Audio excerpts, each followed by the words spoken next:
tell Now the I'm truth. gonna cry in laughter. What? What? What's Corky looking like that? 1, 2, 1, 2. Corky! Corky, come on.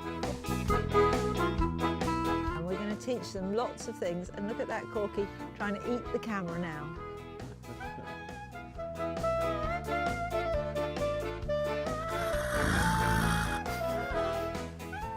Now I've completely forgotten what I was going to say. What? Is that all right? Oh, sorry, Corky, I've wrecked it now, haven't I? Completely. Where's the question?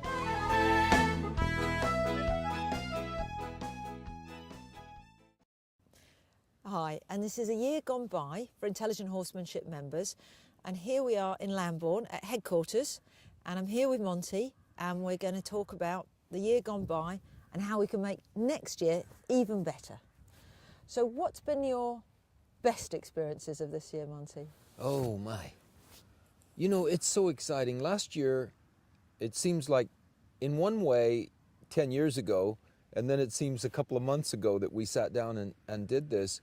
And I recall saying last year that I can't see how new things can keep coming up in my life because I've done so much with this business of traveling for 20 years now. And yet, yeah, exciting things. We opened a new continent this year, South America. Brazil is leading the parade in that regard. And they are unbelievably changing in their attitudes toward training. Unbelievable. It's chalk to cheese. I cannot believe how dramatically violent the training in Brazil was just a few years ago, and now has completely flip-flopped, and they're really moving in our direction. And I find that so important for you, for the UK. How come that is? Because the UK was the leader, and now we see this parade forming to get on this business of being nonviolent with training of horses. And the UK can take credit for it in many ways. I mean, I like to take credit for it too, but without partners and without the parade, I'm just a voice in the wind. So when I'm working really hard, and I'm doing this thing now for the university online, and that's what's happening in Brazil, is that they're seeing more of me on the internet, and they're seeing that it works, and they're changing over. So if we can keep dropping in these bits of information that are just introductory bits, you know, just to tweak the mind of people as to these concepts, then my instructors become important, because I have to be able to say where they can go to get the depth, the nuances of this information. And that's with the instructors. You can't do it any other way. It'd be like sending kids to school and no teachers when they get there.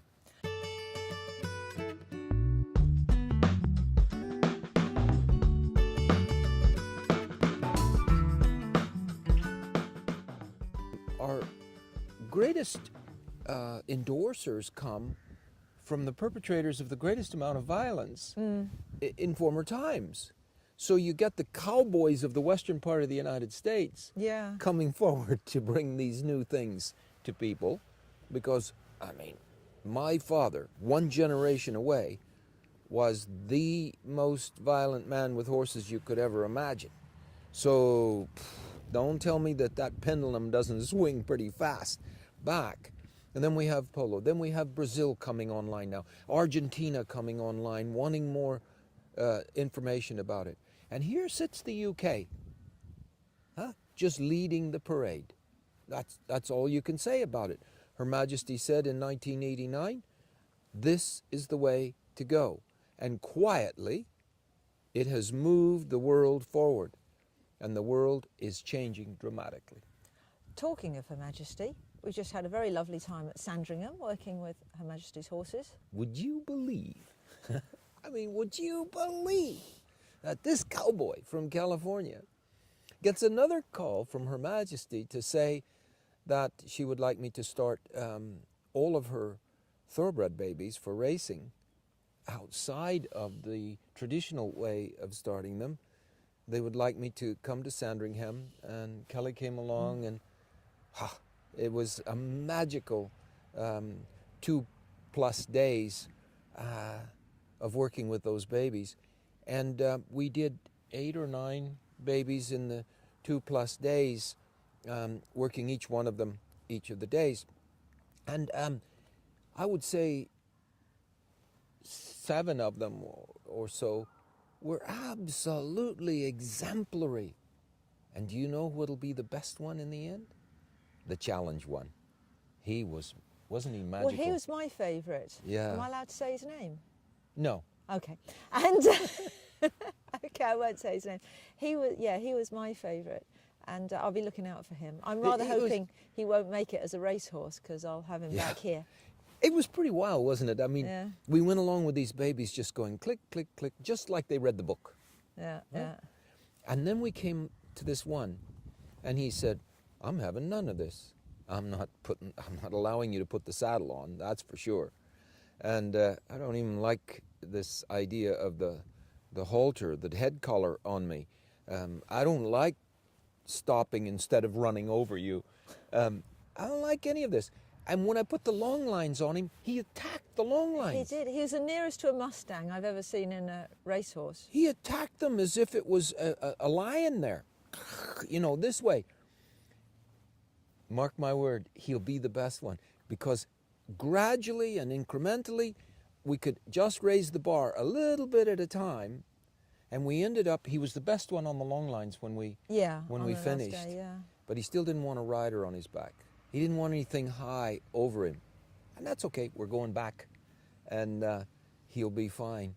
But it's exciting. It is so exciting for this old man to have the time and to have the requests of people like the Queen of England to see what my concepts can do. My concepts, they're your concepts too. Each of you that is a member of Kelly's organization, Intelligent Horsemanship, is kind of the front line of this army for change in the attitudes toward horses. And it is time that all of us who have the ear of the horse world to say what we do and do what we say, to be transparent, and to absolutely say what we do.